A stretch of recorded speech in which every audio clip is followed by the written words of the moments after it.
तो अब हम डिस्कस करने जा रहे हैं Shreyas scheme for OBCs and economically backward classes.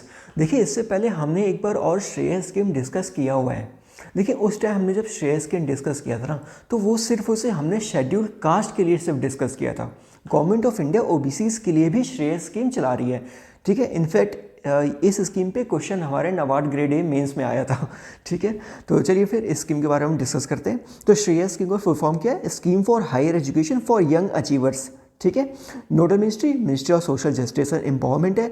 Tenure कितना है? 21-22 से लेकर 25-26 सेम है। जितना शेड्यूल कास्ट का टेन्यूर था उतना ही टेन्यूर इस स्कीम का भी है।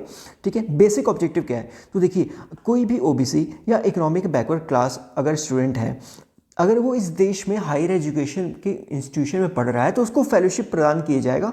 और अगर वो व्यक्ति, ठीक है, अभी इनकम लिमिट हम आगे डिस्कस करेंगे, अगर वो व्यक्ति या वो बच्चा अगर वो फॉरेन जाता है, ठीक है, तो फॉरेन में जो वो लोन लेता है ना बैंक से, उस बैंक पे जो इंटरेस्ट होता है वो interest subsidy government of India provide करेगी इस स्कीम के अंडर। तो दो चीज़ है, पहला, अगर वो बच्चा इस देश में ही पढ़ रहा होता है किसी कॉलेज में तो उसको फेलोशिप प्रोवाइड किया जाएगा। और अगर वो फॉरेन जाता है, ठीक है, तो जो लोन लेता है ना, वो उस लोन पे जो इंटरेस्ट होता है उस इंटरेस्ट में सब्सिडी गवर्नमेंट इस स्कीम के अंडर प्रोवाइड करेगी। इनफैक्ट इस स्कीम के दो हमारे सब कंपोनेंट है। पहला, national fellowship scheme for OBCs. अगर बच्चा इस देश में पढ़ रहा है, ठीक है, तो फेलोशिप प्रोवाइड किया जाएगा इस स्कीम के अंडर। और दूसरा, अगर वो फॉरेन जा रहा है तो doctor Ambedkar central sector scheme of interest subsidy on education loan for overseas studies for OBCs and economic backward classes.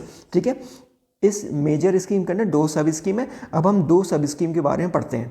तो देखिए, अगर हम बात करें national fellowship for OBC student, तो nodal ministry of social justice and empowerment है। जो implementing agency है ना, वो है national backward class finance and development corporation. ठीक है, इस बॉडी के जरिए इस स्कीम का इम्प्लीमेंटेशन किया जाएगा। सेंट्रल सेक्टर स्कीम है। बेसिक जो ऑब्जेक्टिव है वो फाइनेंशियल असिस्टेंस प्रोवाइड करना है to OBC student in obtaining quality higher education. लेकिन ये बात याद रखिएगा कि जो डिग्री होनी चाहिए ना, वो एमफिल या पीएचडी होनी चाहिए।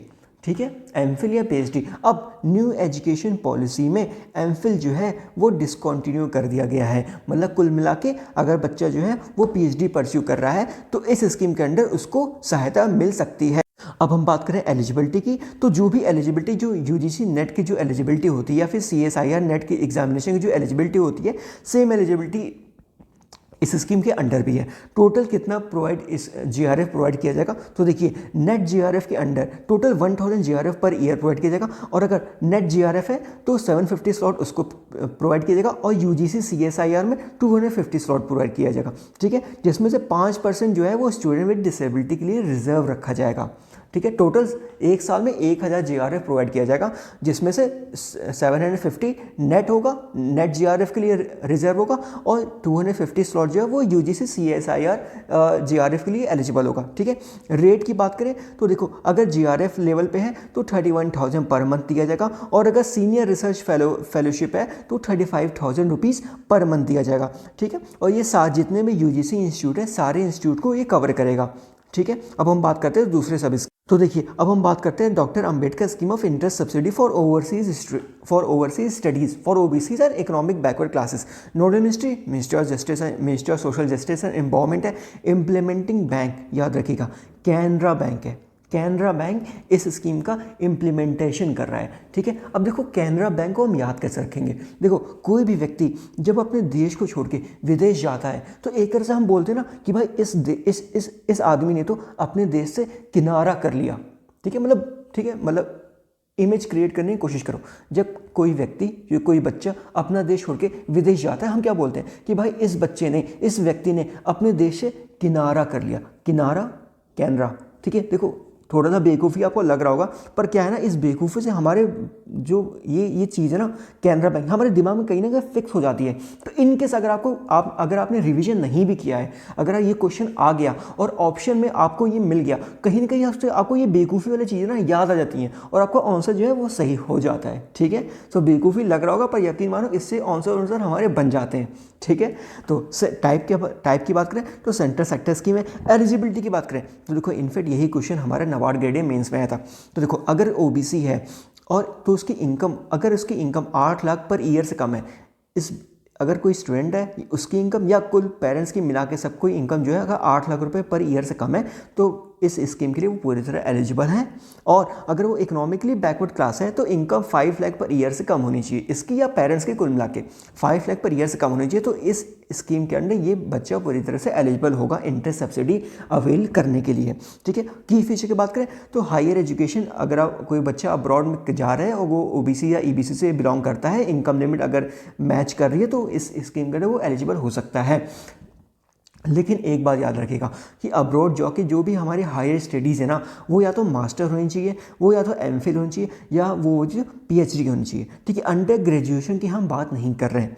ठीक है, और वो बच्चा जो है एडमिशन सिक्योर कर चुका हो, उसके बाद वो लोन ले रहा हो तो उसको इंटरेस्ट सब्सिडी इस स्कीम के अंदर मिल जाएगी।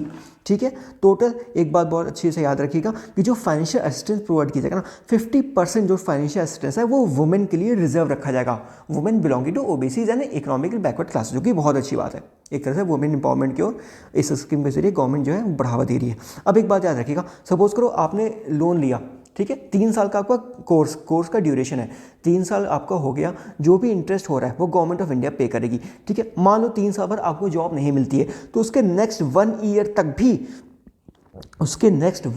तक भी government of India interest subsidy provide करेगी।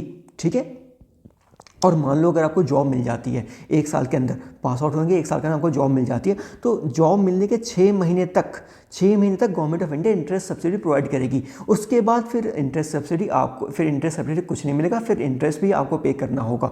ठीक है, so 100% interest payable by student availing loan for period course of duration. सीधी सी बात है, गवर्नमेंट 100% इंटरेस्ट सब्सिडी प्रोवाइड करेगी जितना कोर्स का ड्यूरेशन है, साथ में 1 साल एक्स्ट्रा प्रोवाइड करेगी। अगर उसके पास जॉब नहीं है या फिर जॉब मिल गया है तो 6 महीने तक जॉब मिलने के बाद गवर्नमेंट प्रोवाइड करेगी, उसके बाद सारे इंटरेस्ट का ठेका जो है वो स्टूडेंट पे दिया जाएगा। ठीक है, okay, after period of moratorium interest on outstanding loan amount shall be paid by student. समझ में आ गया? ठीक है, मैक्सिमम जो लोन की लिमिट है वो है 20 लाख रुपए। ओके, ठीक है, तो ठीक है, इस स्कीम को हमने काफ़ी डिस्कस कर लिया है और बाकी इसकी पीडीएफ में ग्रुप में शेयर कर दूंगा, ग्रुप आप लोग ज्वाइन कर लीजिए। ओके, धन्यवाद।